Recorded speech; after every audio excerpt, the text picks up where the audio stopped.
give you any crap at all that you have a long way to go until you reach his level of commitment to No, the I don't Sox? think anybody really talks about it at all. I would say that the milestones are really like 300, 350. Anything above that, and you've obviously proved yourself. You've endured a lot. Shows that you're, you know, when I think of like BC's career at 350 this week, it's phenomenal.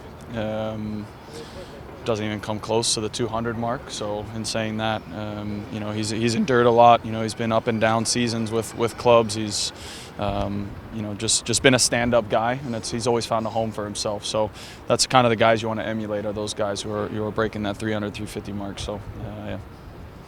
Ziggy said sort of the secret to longevity, at least part of it, is being able to adapt. How do you think that your game has changed from your first Sounders appearance until now?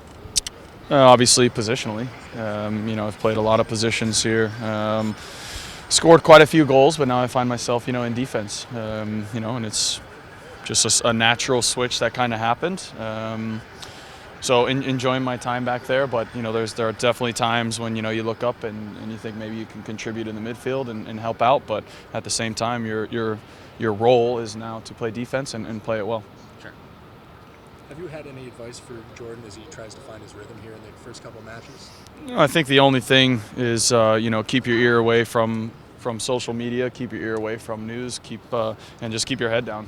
Focus on what you've done in the past, and once he gets one, it's all going to snowball. So for him, it's all about keeping confident. He's here for a reason, and that's the bottom line. In your experience, can you will your way out of a form? Yeah, of course. Yeah. I mean, we've gone through rough patches here, and it's all about putting your head down, doing the things that you know how to do well, and sticking to your game. I think sometimes we get caught up, when you're in a rut and trying to do too much. And it's when we get back to basics that we find ourselves on the right side of results and on the right side of getting goals. Can that late goal last week propel the confidence to move forward? Yeah, you hope so. Like I said there, it's, ties feel different. When you go down and then you come back and tie it up in the 91st, I think everybody was celebrating like it was a victory. So in our situation right now, we need all the points that we can. When I look at the standings, there's still, the first place team, has 1 or 2 losses. So that's only, we get on the right side of 2 results and we find ourselves in the top half of the table. So our focus remains at home. We got to get results, and you hope that this past we endured a lot in that game, and being able to come back and tie it. I think the guys came out in good spirits this week, and hopefully that propels us to a victory.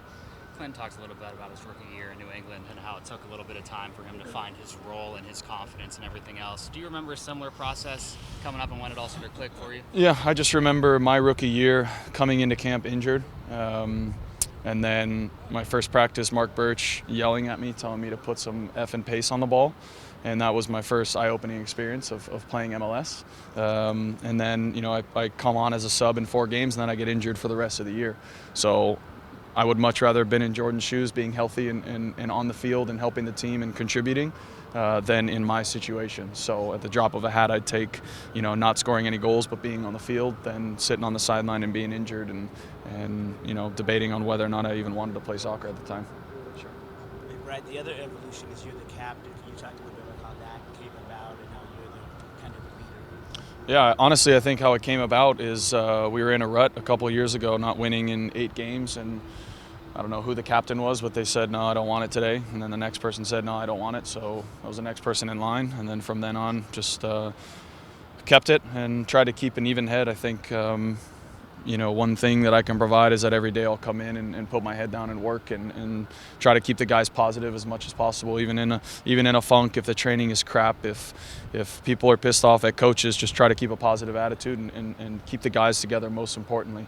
And I think providing a good locker room and a good peace of mind for a lot of guys is number one for me in being a captain. We're not in the locker room, but at times we've seen you with the fire that you bring to the game and to practice. Can you talk a little bit about that?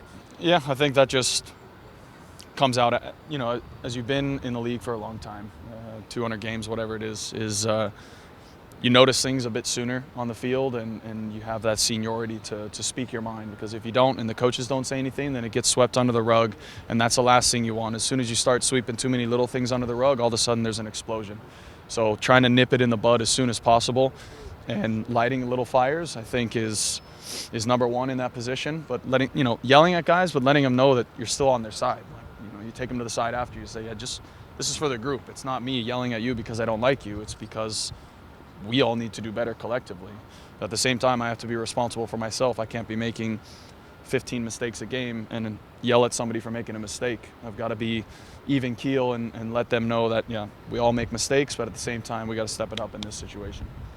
Is there any difference between being a captain in a professional setting than being a leader on a younger team? No, not too much. I think for me, looking back on a career, I had a couple captains at Irvine before they graduated, and all pretty much the same, just good guys. They all came in every single day, smile on the face, win, lose, draw. They're first one to shake hands and give a pat on the back, and that's something I'll always take. One of the captains I had was a guy that married my wife and I. And when I look back on it, he's just a leader all around. He's a vocal guy. Played at Charlotte Eagles afterwards for a little bit, but a couple other guys, same exact thing. They're guys I still talk to. They're still guys that are leaders in their communities, and when you look back, those are the ones you want to emulate.